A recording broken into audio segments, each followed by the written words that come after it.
नमस्कार दोस्तों, आपका स्वागत है क्लोजर टू सेल्फ के सफर में, जहां मैं सुनील कुशवाहा आपको सुनाता हूं अपनी लिखी दिलचस्प कहानियां। आज की ये स्पेशल कहानी है हमारी खास सब्सक्राइबर प्रीति भारद्वाज की रिक्वेस्ट पर। चलिए मेरे साथ आज एक जादुई सफर पर और मिलते हैं कुछ नन्हे अजूबों से जो चुपके हमारी दुनिया संवारती रहती हैं। ये हैं परियां। आज की कहानी का नाम है रेगिस्तान की परियां। ये एक प्रतीकात्मक कहानी है जो 2 हिस्सों में है। इसका पहला हिस्सा मैं आपको आज सुना रहा हूं। अगर इस कहानी का मर्म समझ आपकी जिंदगी में कुछ सकारात्मक परिवर्तन आ सका तो मैं अपनी इस मेहनत को सफल समझूंगा। तो आइए शुरू करते हैं। परियों की जिंदगी कहानियों में सुंदर और बहुत ही हसीन दिखती है, पर उतनी असल में होती है क्या? आज मैं आपको उसका दूसरा पहलू दिखाता हूं। तो आज का जादुई सफर शुरू करते हैं। आपको पता है दुनिया में इतने बड़े रेगिस्तान कैसे बने? वैज्ञानिकों ने बड़ी रिसर्च के बाद जवाब निकाला। ये हरे भरे जंगल और फूल पौधों की हरियाली हमारी धरती के वस्त्र होते हैं। जब निरंतर जंगलों की कटाई और घास के मैदानों की चराई चलती रही तो धरती निर्वस्त्र होती गई और सूरज की गर्मी से मिट्टी में थमी हुई नमी खत्म होती गई। और फिर मिट्टी के तिनकों के बीच जो जुड़ाव का कारण था, पानी, वो ही नहीं रहा तो एक एक तिनका बिखरने लगा और फिर धरती का हिस्सा नग्न हुआ, फिर रूखा और फिर बन गए ये महान मरुस्थल। धूल से सने हुए दिन में ये सूरज की तपिश से सुलगते हैं और रात में यही जमा देने वाली सर्दी का माहौल भी ले आते हैं। वहीं जब पानी था तो कम गर्मी और कम सर्दी थी, पर जब पानी नहीं तो कुछ नहीं। किसी महान कवि ने कहा है ना, बिन पानी सब सून। यही मिट्टी जो कल तक बड़े बड़े पेड़ों, पहाड़ों और मनुष्यों के आलीशान घरों का आधार थी, आज खुद के तिनके भी नहीं संभाल पाती है। प्रभु जी ने प्रमुख रूप से पालन करने वाली 2 रचनाएं की। एक देवता जो 5 तत्वों का ख्याल रखते हैं, जैसे आकाश, अग्नि, पृथ्वी, जल और वायु। और दूसरी परियां जिनकी जिम्मेदारी होती है पूरी प्रकृति में सकारात्मक और नकारात्मक ऊर्जाओं का बैलेंस बनाए रखने में मदद करते रहना। परियां विशेष रूप से हमारे इमोशंस और मूड्स को प्रभावित करती हैं, जैसे खुशी, उमंग, घृणा, क्रोध आदि आदि। रोज रात जब अधिकतम जीव सो जाते हैं तो परियां अपना काम करने आ जाती हैं। खुद की पहचान छुपा कर रखना इनके कोड ऑफ कंडक्ट में है। हाँ भाई, इनके भी अपने नियम और कानून होते हैं। वैसे राज की बात बताऊं, कुछ लोग इन्हें एंजल्स या फरिश्ते भी कहते हैं और इनके पास होते हैं सुंदर सुंदर से पंख, स्वीट सी क्यूट सी ड्रेसेस जो कभी भी गंदी नहीं होती हैं और इनका कलर हमेशा ब्राइट बना रहता है। इनके हेयर बैंड्स सितारों की तरह चमचमाते हैं और फूलों से सजे होते हैं। इनकी सबसे खास चीज होती है इनकी जादुई छड़ी, यानी कि मैजिक वॉन्ड, जो इन्हें खास जिम्मेदारी सौंपते हुए दी जाती है, जिससे कि सारे काम आसानी से हो सके। इनका काम बड़ा इंपॉर्टेंट होता है तो शक्तियों की जरूरत पड़ेगी ही ना। परियों पर सीधे तौर पर मौसम का कोई असर नहीं होता, उन्हें प्रभु जी का संरक्षण जो प्राप्त होता है। कर्मठ परियों की प्रमुख रूप से जिम्मेदारी होती है अपने कर्म क्षेत्र का पूरा ख्याल रखना। हर साल अलग अलग परियों को धरती का ख्याल रखने का काम दिया जाता है और कुछ सहायक परियों को मिलाकर एक टीम नियुक्त कर दी जाती है। खास तौर पर उन्हें मार्च से जून तक कड़ी मेहनत करनी होती है ताकि बचा हुआ पूरा साल अच्छे से निकल सके। करना क्या होता है? बताया था ना, उन्हें पॉजिटिव और नेगेटिव एनर्जी बैलेंस करनी होती है। पिछले साल तरक्की परी को जिम्मेदारी दी गई थी। वो काफी फास्ट है। उसने मानवता को प्रभावित करके कई सारी टेक्नोलॉजीज तेज गति से पूरे विश्व में विकसित करवाई। परियों की भी अपनी सीमा होती है, जिसके बाद शुरू होता है दुख परी का इलाका और उसकी टीम में है कई शैतान परियां जो घृणा, ईर्ष्या, द्वेष, जैसे नकारात्मक भावनाओं को प्रभावित करती हैं। पिछले साल तरक्की परी अपनी सहायक निष्ठा परी के साथ मिलकर प्रकृति और पुरुष समाज को काफी आगे ले गए थे। कुछ ही पॉइंट्स पर बहुत अधिक फोकस होने के कारण बाकी सारे पहलू मिस होते जा रहे थे और दुख परी नजरअंदाज किए हुए इलाकों पर आसानी से नियंत्रण लेती गई। पूरी पृथ्वी के कुछ हिस्सों में तरक्की और बाकी में दुख और पिछड़ेपन का भाव फैल गया था। अंतर बहुत ही गहरा और स्पष्ट था। पूरा रेगिस्तान अधमरा हो गया था। असल में कुछ ही हिस्सा जिंदा था और बाकी मर रहा था। तो जिम्मेदारी के चक्र के चलते हुए इस बार प्रेम परी का नंबर आया और उसे लीड करने का मौका मिला। अब आप सोच रहे होंगे कि तरक्की परी और प्रेम परी पहले भी तो साथ काम कर सकते थे, तो ये प्रॉब्लम ही नहीं होती। सही सोचा आपने। प्रेम परी तरक्की परी की लीडरशिप अर्थात नेतृत्व में थी। टीम के लोग टीम लीडर के हिसाब से ही काम करेंगे ना, तो प्रेम परी का काम भी निर्देश के अनुसार सीमित ही था। चलिए देखते हैं अब प्रेम परी क्या करती है। प्रेम परी को अंदाजा तो था कि क्या हो रहा है, सो उसने अपना प्लान बनाया। उसकी टीम में थी निष्ठा, ईमानदारी और केयर मतलब देखभाल परी और कई सहायक परियां। रेगिस्तान को रिवाइव करना मतलब समग्र विकास करना इतना आसान तो था नहीं। सो उसने अपनी टीम के साथ मिलकर प्लान बनाया। उन्होंने डिसाइड किया कि वो नए विचारों के पौधे और अच्छे कर्मों के पेड़ लगाएंगे। तो उन्होंने मेहनत के बीजों को अलग अलग जगह से इकट्ठा करना शुरू कर दिया।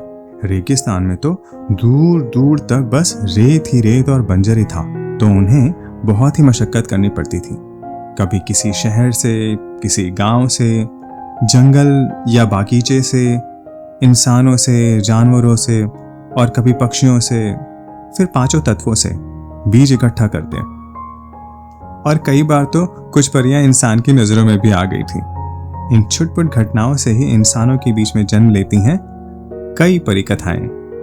मुझे यकीन है कि आपने भी कुछ कहानियां सुनी होंगी। एक बार जिज्ञासा परी तो कुछ ढूंढते हुए एक बड़ी सी टोकरी के नीचे ही फंस गई थी। खैर, कुछ खास बीज उन्होंने बनाए थे अपनी रचनात्मकता से। सारी टीम एक साथ सर्कल में आते और प्रभु को याद करते हुए अपनी छड़ियां आगे बढ़ाते। फिर वहां से जन्म लेते विभिन्न पारलौकिक संभावनाओं के नए बीज। अप्रैल महीने का अंत आ चुका था। मतलब 2 महीने होने को थे और अब बारी थी उन बीजों को बोने की। दिन में परियां ये प्लान करती कि कौन से क्षेत्र में आज कौन कौन से बीज बोने हैं और रात को एक्शन मोड शुरू हो जाता। जिज्ञासा परी उन बीजों की स्थिति का जायजा लेती रहती थी ताकि कोई उनको नुकसान न पहुंचाए। करीब 1 हफ्ते के बाद परी ने देखा कि कुछ बीज पॉपकॉर्न की तरह फूटे पड़े थे। वो चिंतित हो उठी और दौड़ी दौड़ी मतलब तुरंत उड़ते हुए अपने साथियों को बताया, वो बीज जो इतनी मशक्कत से बोए थे वो फूट रहे हैं, अब क्या करें और ये ऐसा क्यों हो रहा है? चिंता मत करो, कुछ हल निकालते हैं, बुद्धि परी ने कहा, जो प्रमुख सलाहकार थी। उन जगहों पर जाकर देखने पर पता चला कि कई बीज फूट चुके थे और कई अंदर ही अंदर झुलस गए थे। आगे का काम रोक दिया गया और आपातकालीन बैठक बुलाई गई। बुद्धि परी ने सबको संबोधित करते हुए कहा, परी बहनों, ये मुश्किल का समय है और हमारे सारे मेहनत के बीज ऐसे ही खराब होते जाएंगे तो हम जुलाई के मध्य तक अपना काम पूरा नहीं कर पाएंगे। बीजों के खराब होने का कारण है ये रेगिस्तान का मौसम। अत्यधिक गर्मी और अत्यधिक ठंड हमारे बीजों को खत्म कर रही है। इसको एक सुरक्षा कवच पहनाना पड़ेगा। सुरक्षा कवच? वाह, पर कैसा कवच? अगर कवच पहना दिया तो बीज फलेंगे कैसे? जिज्ञासा ने फिर से चिंतित होते हुए पूछा। बुद्धि ने गहरी सोच में जाते हुए कहा, हमें धैर्य और विश्वास का आह्वान करना पड़ेगा, वो ही इसका कुछ हल निकाल सकते हैं। परियों ने एक सर्कल में आकर अपनी छड़ियां आगे की और धैर्य और विश्वास को बुलाया। हे धैर्य और विश्वास, हमें आपकी आवश्यकता है। हम घोर संकट में हैं, कृपया दर्शन दें। हे धैर्य और विश्वास, हमें आपकी आवश्यकता है। हम घोर संकट में हैं, कृपया दर्शन दें। कुछ घंटों की प्रार्थना के बाद 2 दैवीय छवियां मुस्कुराते हुए हवाओं में से प्रकट हुईं। उनके आते ही परियों ने स्थिति बताई तो दोनों ने एक स्वर में कहा, ये तो एक ही तरह संभव है। आशा को बुलाना पड़ेगा, पर उसे बुलाने के लिए थोड़ा समय लगेगा। धैर्य और विश्वास साथ बैठकर ध्यान मग्न हो गए ताकि आशा के प्रकट होने के लिए उपयुक्त ऊर्जा क्षेत्र बनाया जा सके। 2 दिन लगातार तपस्या के बाद आशा एक नन्ही अधखुली कली सी मुस्कुराती हुई प्रकट हुई और फिर तीनों ने अगले 2 दिन तक मिलकर तप किया। इसके फलस्वरूप एक ऐसा जादुई लिक्विड बना जिसको अगर बीज पर लगा दिया जाए तो उन पर इन परिस्थितियों का असर नहीं होगा। उस जादुई लिक्विड में धैर्य, विश्वास और आशा की असीम सकारात्मक ऊर्जा थी। अपना काम पूरा करके तीनों ने वहां से विदा ली और सारी परियों ने उन्हें कोटि कोटि आभार दिया। Thank you, thank you, thank you. आपने बहुत हेल्प करी हमारी, थैंक यू। अब बारी थी काम फिर से शुरू करने की। काम काफी था और समय आधा। जैसे उन्होंने पहले बीज को उस लिक्विड में डुबोया तो एक सुंदर सतरंगी प्रकाश के साथ जगमगा उठा, जैसे कि उसमें नया जीवन आ गया हो। तो अब परियां हर रात बीजों के एक लॉट को भिगोती और फिर उन्हें प्लान के अनुसार निश्चित जगह पर बो देती। 1 हफ्ते तक चले निरीक्षण से यह पक्का हो गया था कि अब कोई बीज नहीं फूट रहा था। सभी परियां बहुत ही खुश थीं कि उनका काम बहुत ही तेज गति से हो रहा था। उन्हें पूरा यकीन था कि उनका काम नियत समय तक पूरा हो जाएगा। नियत समय? ये क्या है? वो खास मौका जब प्रभु कृपा की वर्षा होती है, जिसमें ये सारे बीज तर हो जाएंगे, फिर अंकुरित हो अपना मूल स्वरूप ले लेंगे। सबसे दिलचस्प और धड़कन बढ़ाने वाली बात ये थी कि कृपा वर्षा कब होगी ये किसी को पता नहीं होता। तो समय से पहले जितने बीज बो दिए गए वो अंकुरित हो जाएंगे।